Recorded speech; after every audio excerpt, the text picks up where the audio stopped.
It's 1964, and the BBC, or Auntie Beeb as she was known, is already 45 years old. So far, she's given birth to one televisual child.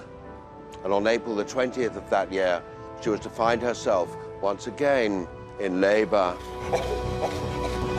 Do come on, Auntie Beeb. Stop making a fuss and push. The child was on its way, but what was it to be called? We have one television channel. Tonight, we launch a second. What on earth are we going to call it? Pipes in, pencils out. I've calculated that if we do indeed have two channels, then the current channel, BBC Television, should be known as BBC One. I've checked your calculations and they're correct. If the current channel equals BBC One, what does the new channel add up to? X to the power of minus 13.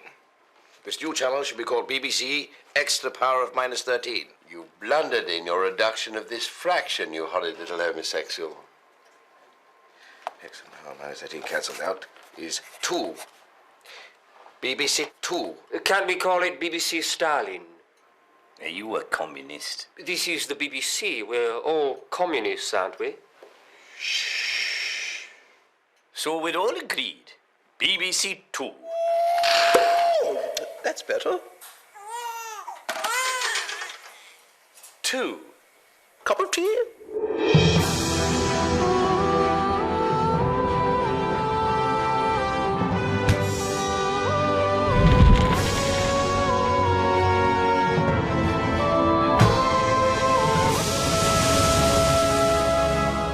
The new channel has a name. All it needs now is someone to run it. A king or queen, a czar, a Führer, a fat controller. There was only one man for the job, and his name was Porky Peacock. And Porky Peacock knew exactly what Porky Peacock wanted. Long documentaries about the First World War that went on for weeks and weeks and weeks and weeks and weeks. By the winter of 1914, the war on the Western Front had reached stalemate. From Switzerland to the sea, British and German forces faced each other in a deadly battle of attrition that was to last for the next 4 years, except for one day. December the 25th, 1914, Christmas Day. And right opposite us is a rubbly old nunk. And Jerry dug in fast. Come during a Christmas Day, I'll be pops a bowl of brass. He's standing there, right on top of the rubbly old nunk, knowing proper flabbergasted. So we are stuck in the trenches with all the mud and fizz bangs going off left, right and centre. It was jolly wet and noisy. We hear Jerry singing this Christmas carol, so we do now. And it's a good Protestant carol, so it is now. These Jerrys are Hanoverians, so they are now. They're the people of King Billy, so they are now. So we join in now, so we join in, so we do now, so we do. And suddenly these shapes came over the top, and they were short and brutish and are wearing skirts. We recognize them as Highlanders. We're standing there in no man's land, and I've shown a picture to Fritz of our Martha, and his eyes have fairly popped out of his head, because she's big as a bus, our Martha. She's a whacking great whale of a woman. We are chatting away to these German scallywags, and one of them is touching me on the face and hands. I don't think he'd ever seen a dusky fellow before. We were so starved of the fair sex, and because these Highlanders wore skirts, I observed some of my men acquiring their trouser tents. This I wish to discourage, so I improvised a game of football. Out of nowhere comes a football. We started playing football, so we started playing football, so we did now, so we did. They got to play the football game, right aside of rubbly old nunk. It was fundamentally like polo, but without the horses. And the game ended in a 0-0 draw. Well, it's a 1-1 at full time. A 1-1. A 3-3 draw. 5 goals apiece. It ended 4-4, and thus it went to penalties. And the Germans won on penalties. The Germans won on penalties. Fritz won on penalties. And the Germans won on penalties. And we Germans won on penalties. The Germans won on penalties. Groundbreaking documentaries there might be, but Peacock also wanted his channel that was new to have news. And not just news, but news at night. Night news. Is the government right about everything? Good evening. I'm Gerald Manley Paxman. Is the government right about everything? I'm joined by the government minister. Good evening, government minister. Good evening, Gerald Manley. Is the government right about everything? Yes. Are you sure? Are you doubting me? Not for a moment, and I do apologize if I appear to be. Please continue to speak for as long as you like without any interruption whatsoever. The government is right about everything because it is a good government, composed of extremely intelligent, high-minded, and deeply moral ministers. Thank you, Minister. You're the most interesting man I've ever met. Time to look at tomorrow's papers. The Times leads with the government's right about everything. The Telegraph goes for the government is right about everything. And this rag leads with some complete poppycock.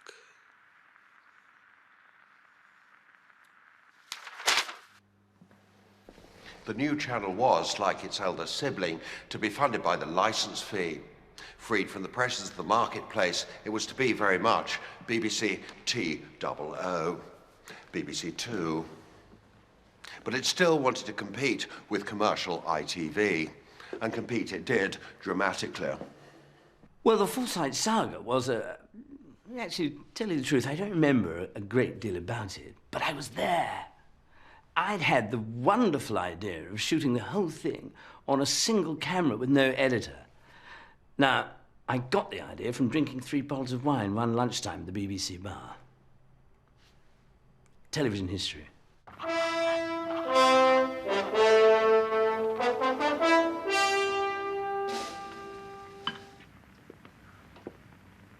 Father.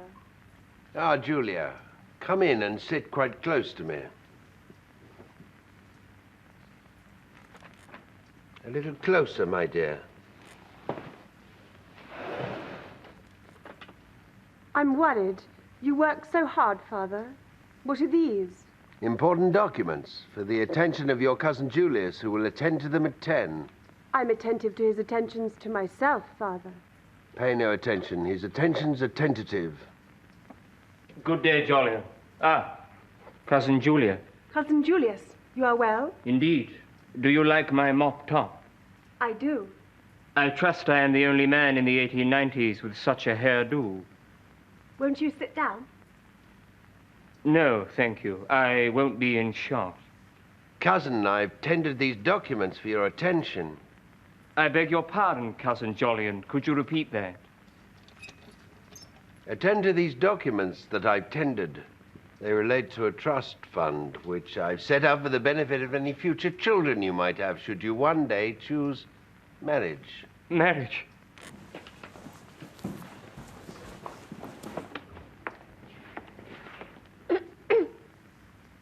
May I come in? Why, of course. Oh, worried I am. Very, very worried about everything. All I can do is worry, and I fear I shall die of worrying. Worry, worry, worry, endless days and nights of worry. I worry. All work and no play makes Jack a dull boy. Peacock wanted laughter on his channel, and not just laughter, but laughter from somewhere that hitherto no one at the BBC had ever dreamt there was laughter. Somewhere full of dread, dirt, and depravity. The North.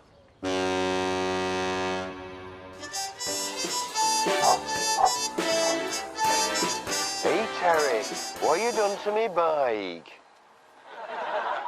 I've bumped into a bus and busted, Bob. I'm very sorry. You'll get your money. Oh, blooming Nora. Now supposed to be meeting Thelma at Pictures in half hour. You gonna hold a hand? I've only known her 8 months. I reckon she'd love it. Hey, Terry, wash your mouth out with carbolic, why don't you? Hey. It was a wonderful show, absolutely super. It was one of those shows that was wonderful and super at the same time. Absolutely wonderful and totally super. Wonderful and super perhaps, but Southerners couldn't understand the Northern accents. And as for Northerners, well, this was 1964. They'd only just learnt how to use a lavatory.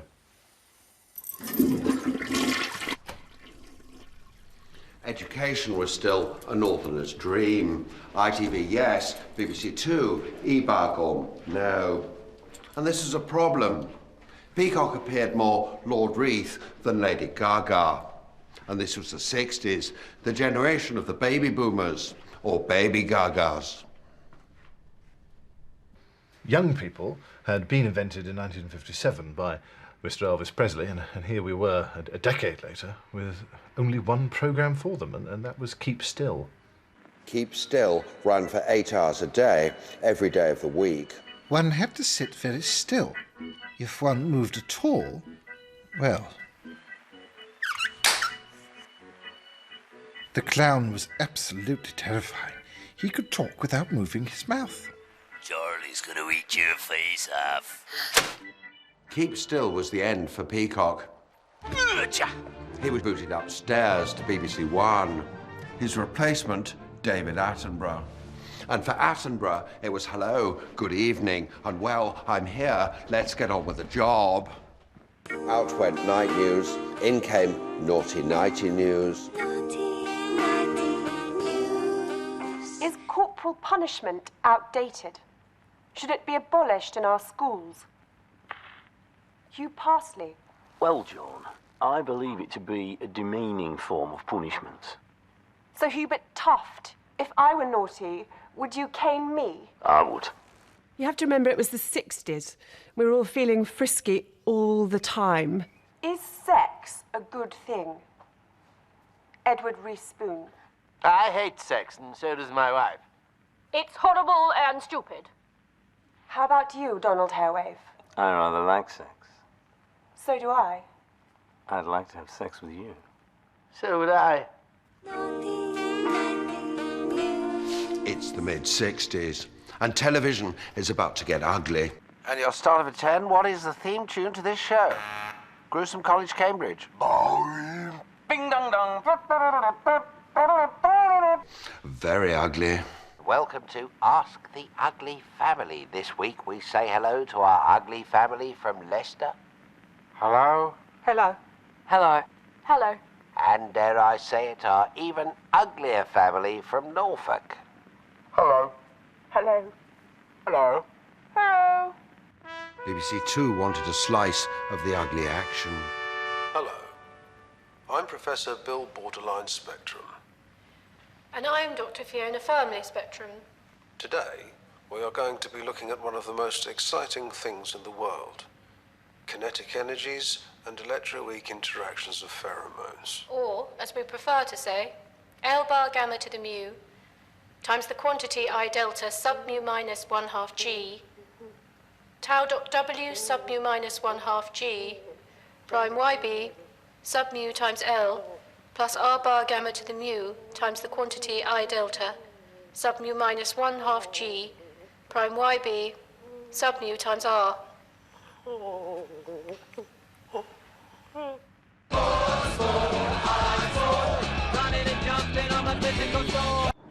Sport. I like sport. Running and jumping, I'm a physical sort. But Attenborough wasn't. He liked sport. He liked sport. But of the sitting around, drinking beer and smoking fag sort. Snooker. But snooker came with a problem that almost snookered BBC Two. And in goes the darkish grey ball, nicely into the centre pocket. So here's the choice. The lightish grey ball into the bottom corner, or the darker light grey ball into the centre. Darker light grey ball into centre, narrowly missing the lighter darker light grey ball. For Attenborough, it couldn't carry on. On July the 1st, 1967, BBC Two got colourful. And so did snooker. Ray Spencer reacts by rubbing his upper lip. What a colourful character. What a tremendous personality.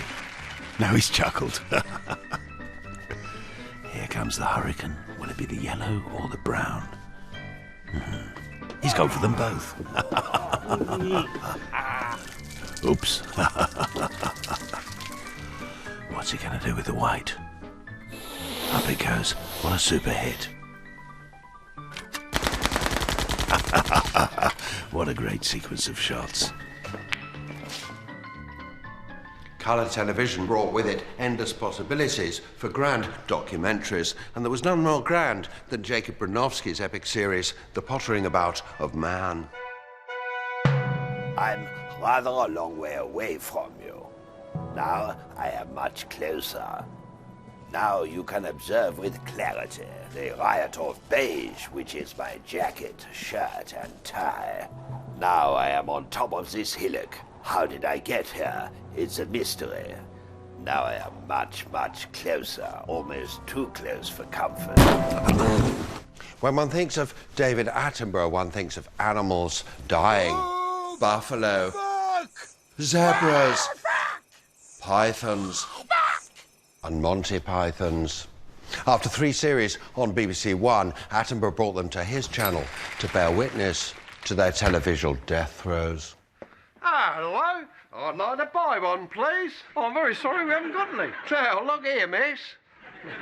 Is this going to be a very long sketch? Oh, yes. You see, I'd already been to see the BBC Two people, and I said I'm not going to do any more Monty Python, and because I'm much, much funnier than all the others and much, much more popular, you better cancel it.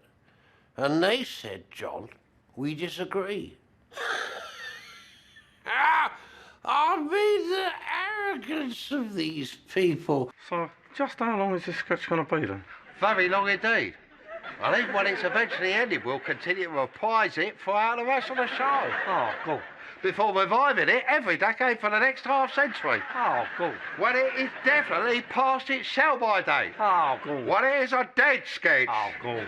When it is pushing up daisies. Oh, good. No, sorry, I like that bit. Do carry on. When it has shuffled off this mortal coil. Oh, that was brilliant. When it has run down the curtain and joined the choir invisible. I never wanted to do this in the first place. I wanted to be a travel show presenter. It was the end of Python. Palin wanted to travel the world.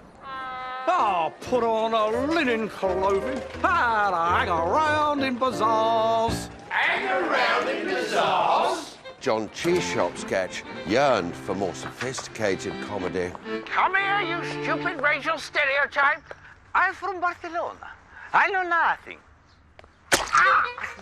Sorry about that. And the only female Python, Sherry Jones, Gonna bash your brains out! had a sex change and became a man. They put these testicles where my vagina used to be, and rather small cock. It's the 1970s, and time for the new channel to get serious, dramatically serious, about drama. I remember very, very clearly that I was pissed the whole time. Don't remember anything. But I was there. As I commissioned a high-quality classical piece, and for that I required the best classical lecturers in the country. And I saw Ian McKellen, he was a lovely boy, but he just wasn't right. And I saw Alan Rickman, and he was a lovely, lovely boy, but he just wasn't right. And I saw Derek Jacobi, and I thought, what a lovely boy. Lovely, lovely, lovely boy. We had this wonderful chap playing Caesar. What was his name again? Lionel Lovely. It was Simon Super. No. Brian Blessed. I was there. The result of this collaboration? One Clavdivs. One Clavdivs? One Clavdivs.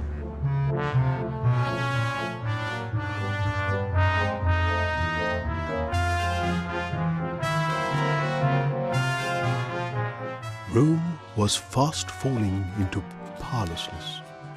All men were acting their sandals off, yet still they introduced all manner of actory business.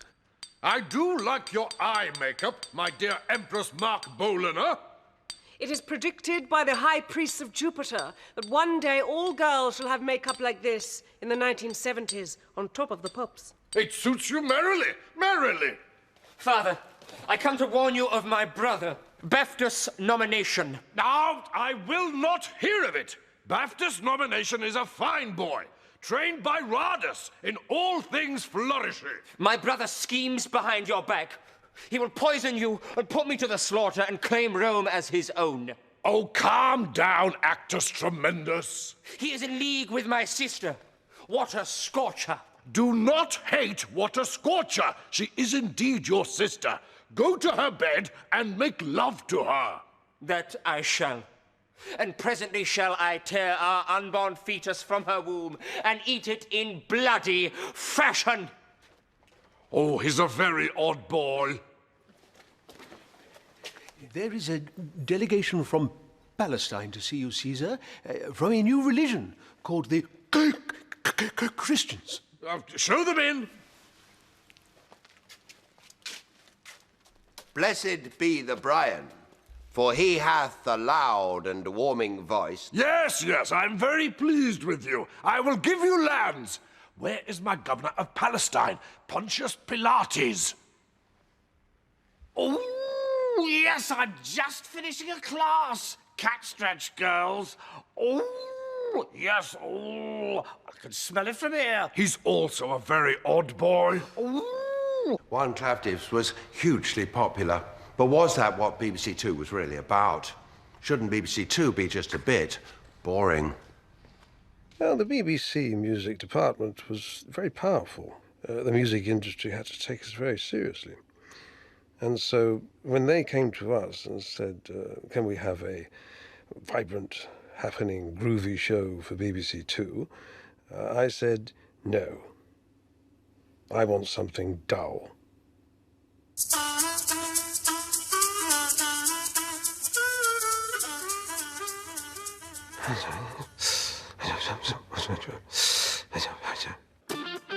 My highlight was when the lead guitarist of the prog rock group Eon died on stage of boredom.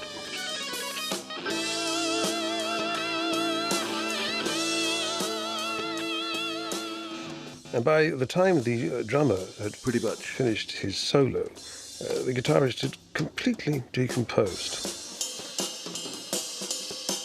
It was one of those shows that was wonderful and super at the same time. Absolutely wonderful and totally super. As the 70s wore on, rumours of a culture of sexual depravity at Television Centre began to circulate. It was decided to tackle this potential time bomb head-on primetime BBC Two. Hello and welcome to a show which could quite easily be called Would I Lie to You? Will soon be known as Call My Bluff and is currently entitled Speech Impediment, and we like it that way. And our first word is paedophile. Frank, what is a paedophile? Well, a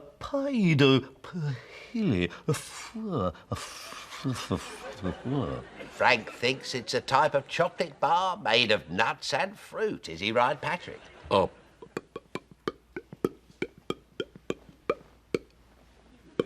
Toes. Patrick says it's a type of instrument for scraping the dead skin off your feet. Derek? Or is it, as Derek suggests, a ceremonial dress worn by German women on Maundy Thursday? And the answer is... well, you're all wrong, because there's no such thing as a paedophile. Britain was changing. There was strife, unemployment, and nationwide grumpiness. And BBC Two drama was to reflect the new Puritanism. I wanted to make a drama about the poor, darling northern working classes who've been thrown onto the dole by Margaret Thatcher. And I couldn't find a single person from Oxford or Cambridge in the BBC bar who was prepared to write it. Man Alive happened to be making a documentary at the time about how marvellous I was, which I'd commissioned, when this chap burst into my office. All right, mate. Hey, go on, give us a job, mate. I can write that drama. Go on, give us a job, mate. Give us a job. We were Oxford or Cambridge. He was a funny, angry little creature. I rather liked him. He was a lovely boy. I'm nothing, Beryl. My life is nothing. Oh, yeah, great joke, God.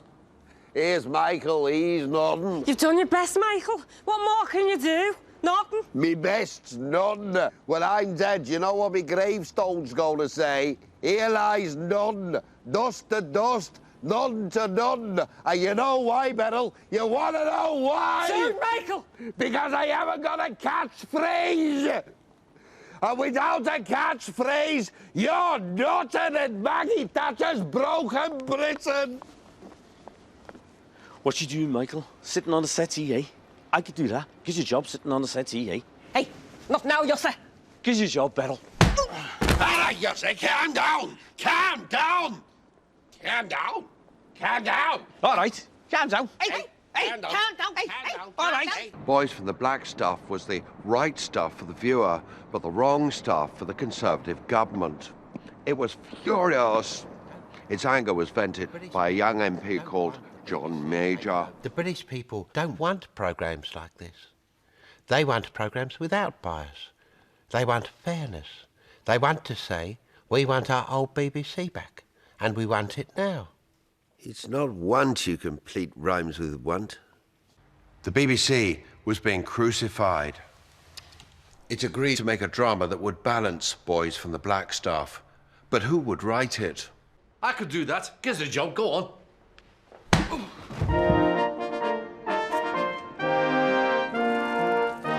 Hey, all right, Michael. Hello, Yosse. What are you doing on that thing? I got on my bike and started looking for work like Norman Tebbit told us to. He's a top man, that Tebbit. Tories, Tories, Tories! 5 more years! Hey, have you seen Sid? I have. He told me the good old Tories and Maggie Thatcher are privatising British gas. I fucking love the Tories. I've gone and got myself some shares. Giz a hob. Come on, giz a hob, eh? All right, calm Hey, down. come on, giz a hob, eh?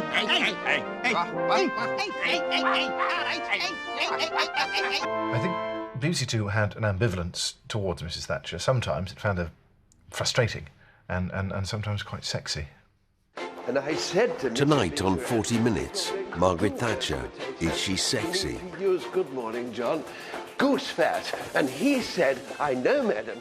Margaret was never the easiest person to get on with in Cabinet, but there was something about her.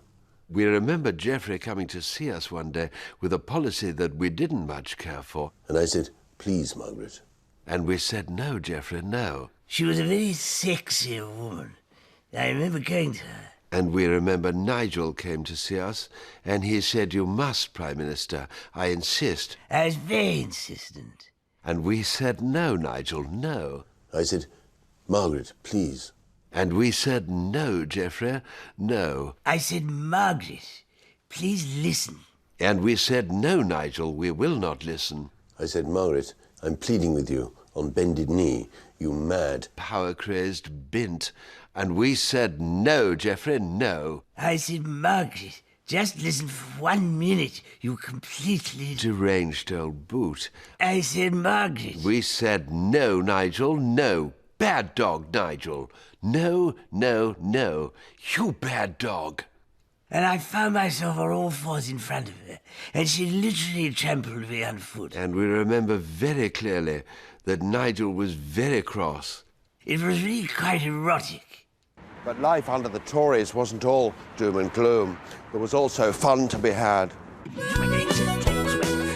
ask him what he's doing. Give it that. I'd like to buy a dead parrot, please. I don't want to be a shopkeeper.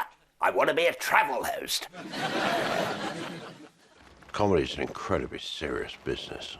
Anyone who tells you otherwise simply isn't taking it seriously enough. Rowan Atkinson's probably the most serious person who's ever been born, ergo he's the funniest. Lump. I think it's fair to say that every single word that Rowan says is funny.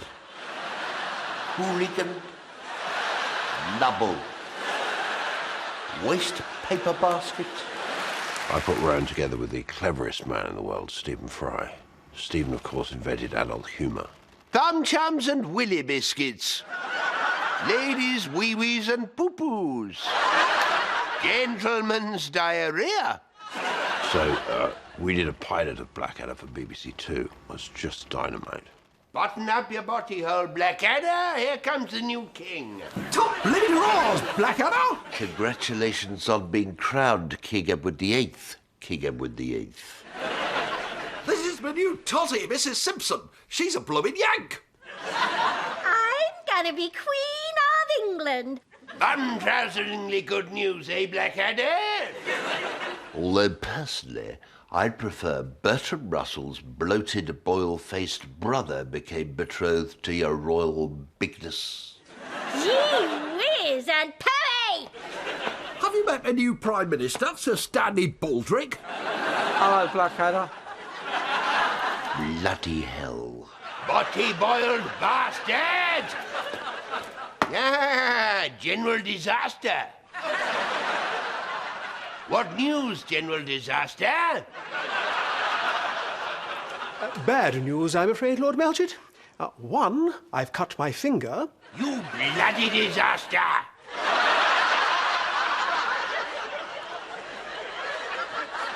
And two, Hitler has invaded the Rhineland. Top bloody hurrahs and all that.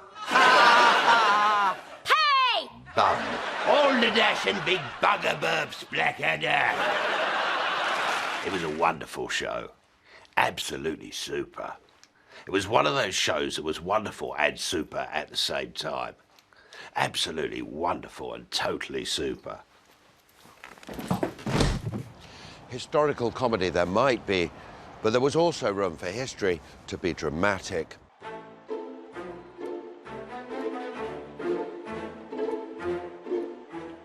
It's snowing again. It's always snowing in Moscow at this time of year.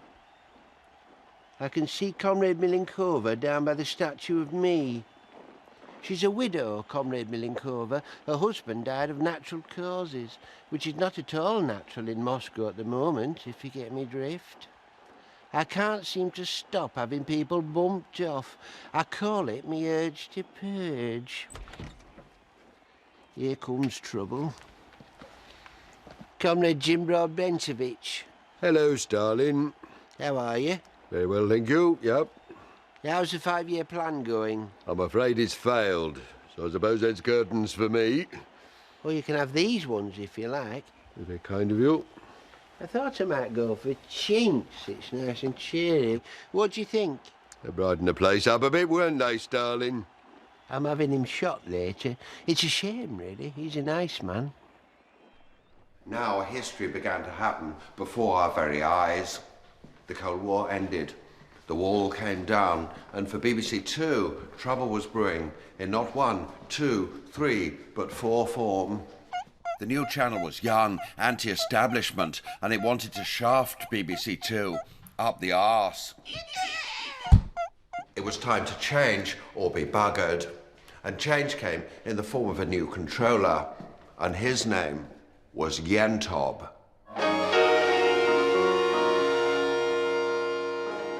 I made the Citizen King.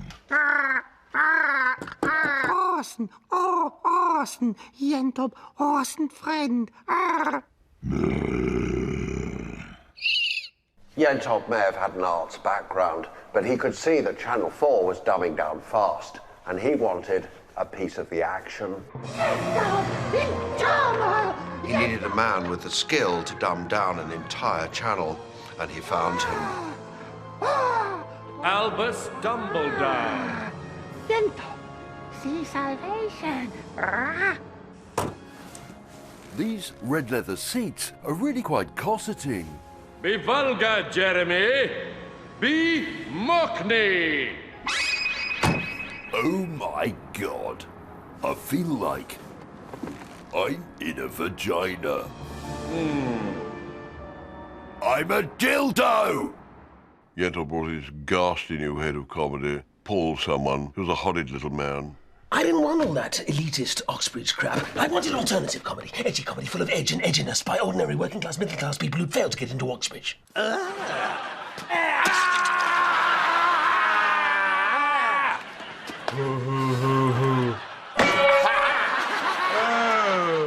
shut up, Neil. Where's Mike? Hey, it's cool out there, and so am I. Somebody hit someone, for God's sake. And it was all edgy comedy then. Just edge. No side, no top, no bottom, no back, no front, just edge, edge, edge. Would you like to suck my lollipop? Oh, you are awful, but I like you, young man. Young man. Yentop was successful in his quest to beat Channel 4 on its own moronic game. But he was uneasy, agitated, distressed. Yentop unhappy. High culture, he claimed. And who from the world of high culture, exiled to America and rejected there, was as alienated as Yentop? Mr. Potter. Yes. Only Mr. Potter can make Yentop happy. Yes. Yes.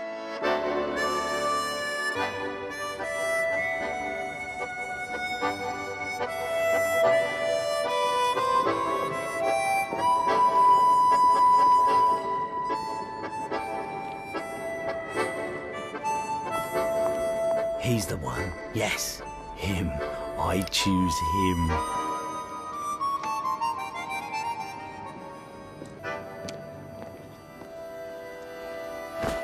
Oh, I'm sorry. I do beg your pardon. Oh, I say, how are you? Do I? Yes, last week, you remember?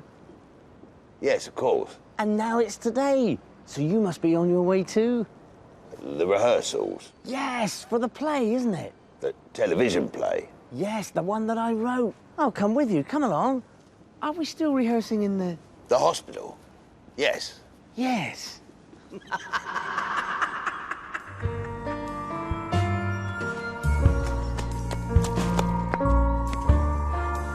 it!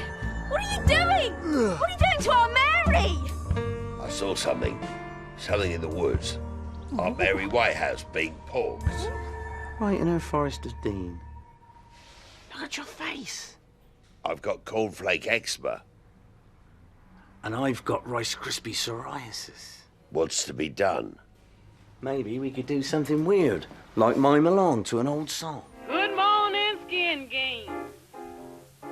Holland Skin Game, please, ladies. Good morning, Skin Game. Holland Skin Game, please, ladies. I done stake my main to win, and I hope my money will pay. Well, that didn't work, did it, Potter? Maybe my nephew can help. Skin complaintus, disappearus. Is he simple? There's something mouldy on your foot. It's a wart. That is the lord of all mouldy warts. Lord Mouldy-Wart killed my parents. Oh, Jesus Christ. Will my career come to this? You sold your soul, Michael.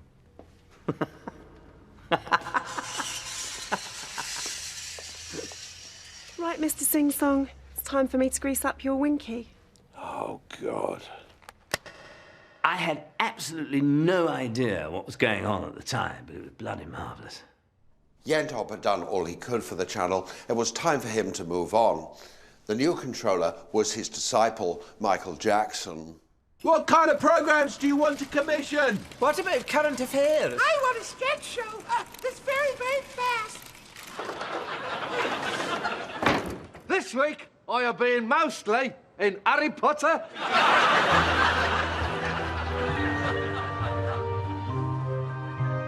The trouble with you is, you can't act. I'll get my cloak. Harry Emery. Enfield. Same thing. Why weren't you in the Fast Show? Oh, well, Paul Whitehouse and Charlie Hickson were in your show. Why weren't you in theirs? I didn't really want to be, so... Did they ever ask you? No. Were you disappointed by the lack of BAFTAs that your show got? Not at all. No, I never really think about awards. And the Fast Show got how many? I've no idea. 4. 4? And your show got... None. Does that bother you? Fast Show 4, your show, Harry Enfield and Chums.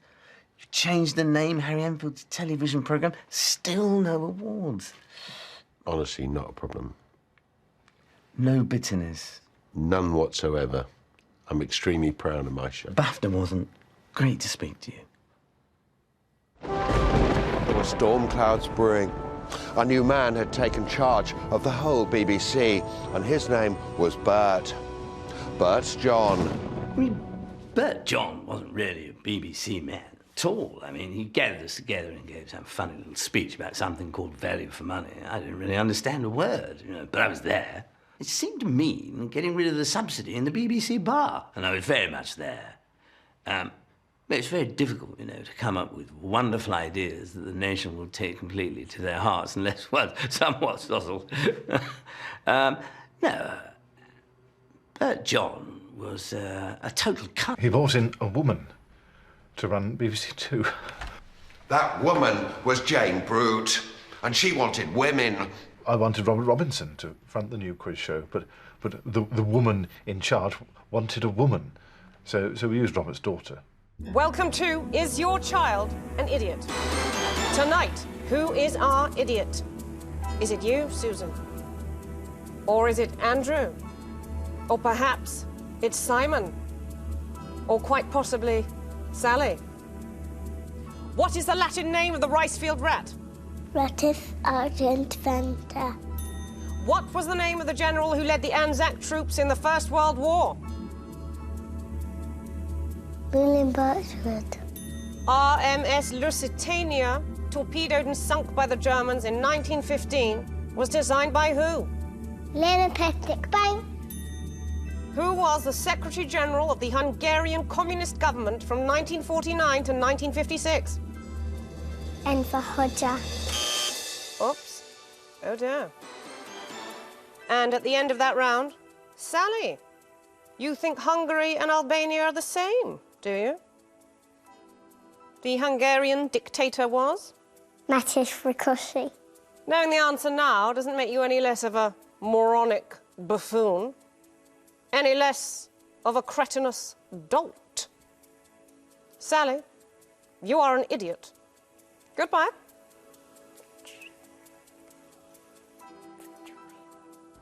A new decade dawned with comedy, with Dawn.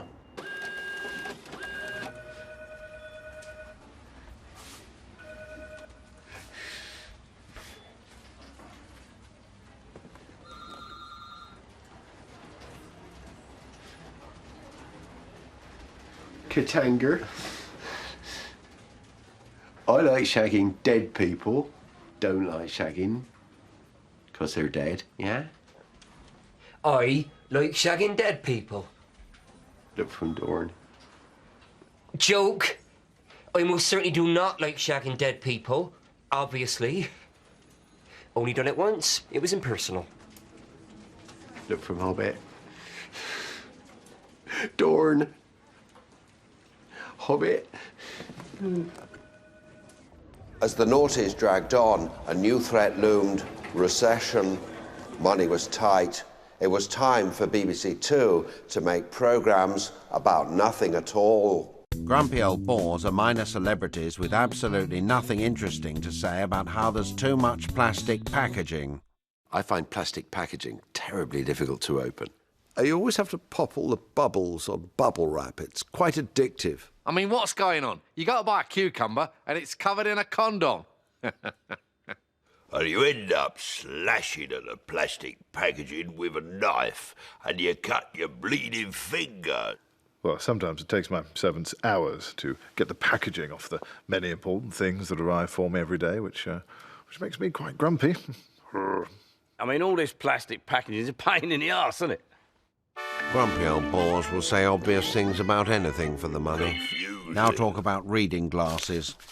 They make you look like you got 4 eyes. What's wrong with contact lenses? Contact lenses?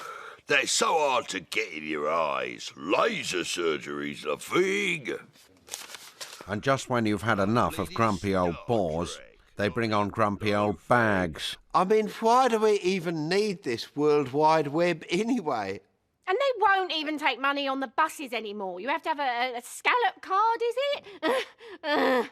And my grandson, he's always messing If around. BBC Two was hitting the depths, it didn't want you to think so. In came a late-night arts show. It was to be more of a pseudo-intellectual snack than a delicious Donish dinner. It was dark, bitter, and thinly spread. Smarm night. Hello, I'm Mark Egghead. This week, the X Factor. Simon Cowell et al. David Ponce. Well, I've never actually the X Factor. I've never Simon Cowell, and I've said he never Louis Walsh. Yeah, it's a solid Please, let me decision. finish, and I hope that I'm spared any more of this lamentable Well, the minor, it's Paul Pauling. Betrayal, working class, bread and dripping, Ian Curtis, Tom Appalling. Well, I rather liked it. But surely Sharon Osbourne and Louis Walsh.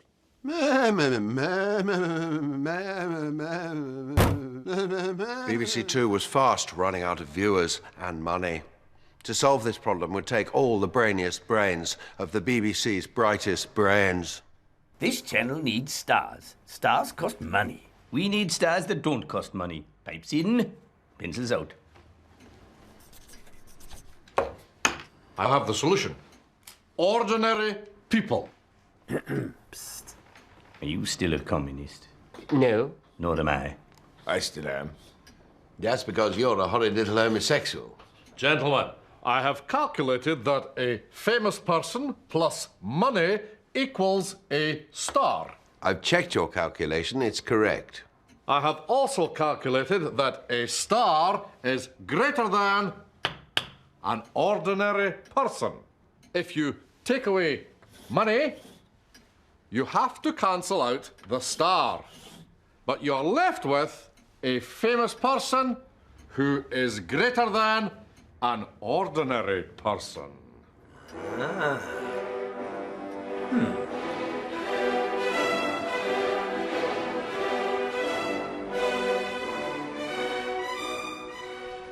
I'm better than you, Yes, Lord Sugar. and I'm better than you. Yes, Lord Sugar. Look at my watch. Have you got a watch as nice as this one? I don't think so. I'm better than you. Yes, Lord Sugar. You haven't even got a watch. I'm better than you. Yes, Lord Sugar. I earn more money every year than you'll earn in your lives. Because I'm better than you, Yes, Lord Sugar. and I'm better than you. In due respect, Lord Sugar, I feel in my gut of guts that I could be nearly as good as you, but she's holding me back. Oh, do you now? Well, let me tell you, sonny Jim boy with a lot of glue in your hair, you'll never be as good as me, 'cause I'm better than you. Yes, Lord Sugar. And I'm better than you. Oh, yes, Lord Sugar. Now get out. Thank you very much, Lord Sugar.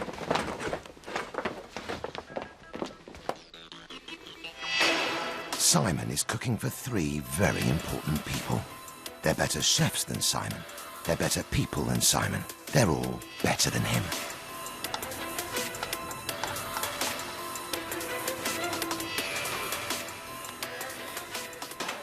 You've got 5 minutes, Simon, and the clock's ticking. Which means you've only got 2 minutes. Time's money to them, Simon, and you've got just 4 minutes or 75 pence. Don't keep them waiting. They're better than you. You got 90 seconds left, Simon, and that's less than 10 minutes. This is no time to panic, mate, but hurry up! Simon's got to give this meal 100%, and if he doesn't, phew! And I'm in a different room to you. What do you think his chances are? Exactly! And I'm yellower than you.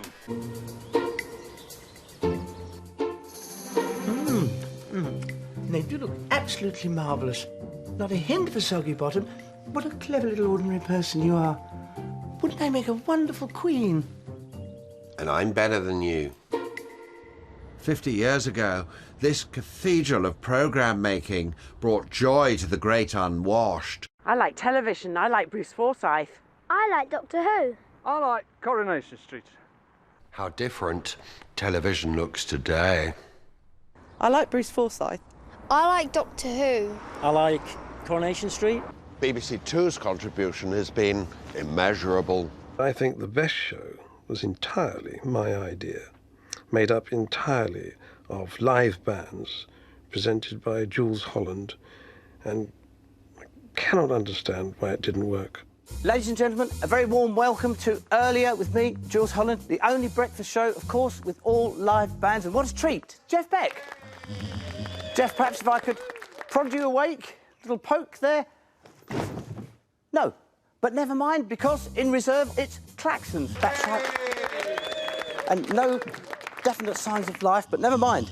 It's live TV. We move on. Round here in a great suite reminiscent of the Mississippi, of course, the Mississippi Delta, birthplace of the blues too, the wonderful, charming and wide-awake Damon Albarn. Go away. I'll keep that thought uppermost in my mind, and as I come round here, I can see in the gloom a friend of the show over in the corner of the studio, Roland Riveron. But first, we must traverse the sleeping Chrissy Hind, ladies and gentlemen. Shh. So I'm going to move here. Come along, and a joy of joys. Who's this here? It's Roland Riveron, ladies and gentlemen. Hootenanny. Yeah, and that, yes. And I see that you've brought your dog, Rover Riveron. Rover Riveron, ladies and gentlemen. Now, what type of dog is Rover Riveron, Roland Riveron? He's a Yorkshire Terrier, Jules. Well, that is quite fascinating and really much more reminiscent of breakfast television. Thank you very much. I think in drama, I'm most excited about our new Scandinavian series, The Director of The Killing.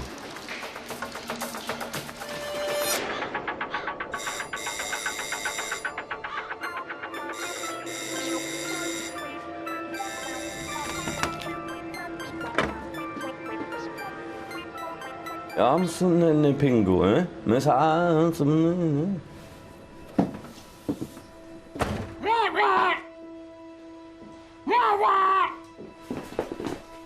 Har väl laven där tack och lov för den där pingo.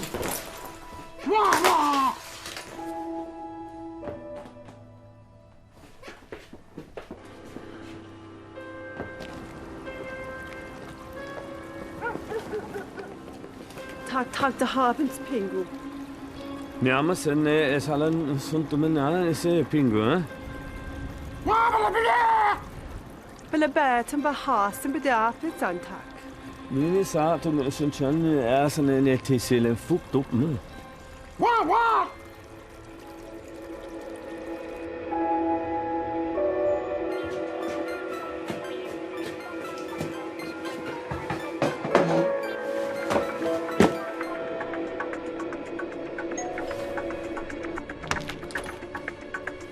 Pääsellä poppikko.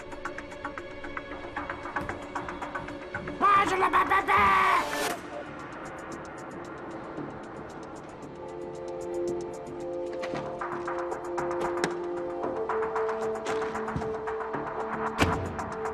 Hi, Pingu.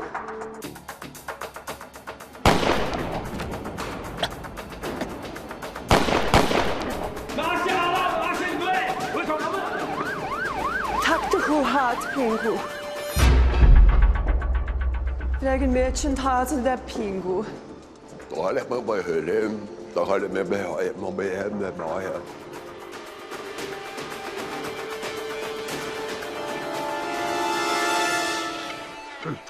I think in comedy, the cheapest show, I mean the best show, has to be Panel Show. Hello and welcome to Panel Show. This week I'm going to be sacked for shagging about. And replaced by me. Ian, for whom did everything go wrong this week? The government? Is it Boris Johnson, tousle-haired shagger? Boyish Koinuk. I love Poundland and potatoes and I have periods. Rude word. I think what actually happened was the government... Is it a dolphin in a bathtub? Wasn't it total cock-up, the government? And the interesting thing about the government is it has 428 on each tentacle, which allows it to eat its own regurgitated sick. Alan, look like an overripe strawberry. What did Ed Miliband this week? Ed Miliband, total cock-up. I think what actually happened was Ed Miliband bad misjudgment, which was amusing. Is it a dolphin in a bathtub? Russell, oh my God, the Daily Mail. Oh my God, the Daily Mail. Oh my God, the Daily Mail. Oh God, yeah, the Daily Mail. Oh, my God, the Daily Mail! Daily Mail Boris Johnson, a couple of slappers. Boyish Koinuk. I think what actually happened was the Daily Mail, Boris Johnson... Is it a dolphin in a bathtub? Oh, my God, the Daily Mail, total Nazis. And the interesting thing about the Nazis is they actually won the Second World War, but it was changed in the film. Alan Strawberry. The interesting thing about Nazis, there's no T in it. It should actually be pronounced Nazi. Diddy Andy Hamilton, please sneer at Anne Widdecombe. Anne Widdecombe. Anne Widdecombe! And the truth about Anne Widdecombe... Is Anne Widdecombe a dolphin in a bathtub? And the interesting thing about Anne Widdecombe is it's pronounced Anne Waddicombe in parts of Scotland and Anne Wickham in parts of Wickham. And I spend my evenings cuddling me cushion, which is more fun than me boyfriend, and it hides me cake shelf. Oh, my God, the Daily Mail! Can we bully some old people now? Number 1's an ugly ginge. Number 2's ugly and stupid. Number 3's ugly, stupid and mental. Number 4's an ugly, stupid, mental wanker. And number 5's an ugly, stupid, mental wanker paedophile. Number 5's definitely a pedo. A wonky-eyed wanker pedo. I'm going to throw a brick at him. Look, I've cut his head open. It's number 5, the ugly, stupid, mental, wonky-eyed wanker paedophile. Disapproving look. Stop starting and start stopping. Oh, my God, the Daily Mail! Good night. If BBC Two's past has been worth celebrating, what about the present? Of course, what I'm really excited about is a brand new 26-part documentary we've just made to celebrate the centenary of the First World War. December the 25th, 1914, Christmas Day. I'm published German, and right on top of the family old dunk. And we are chatting about all this German scallywags. Eller improvise the game of football. The game ended in 0-0 draw. And the Germans won on penalties. The Germans won on penalties, so they won on penalties. And the Germans won on penalties. We Germans won on penalties. The Germans won on penalties.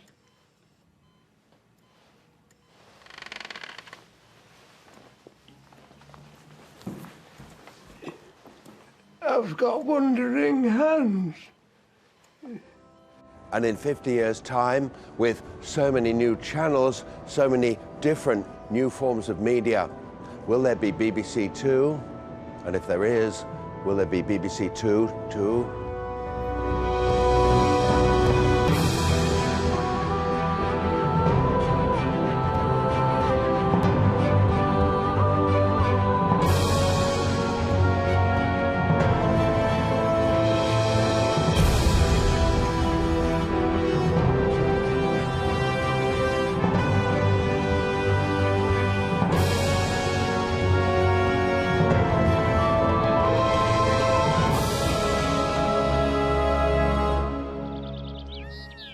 Johnny and I married a decade or so after he directed me in the show, and we still like to keep the spark alive for up to 8 hours a day.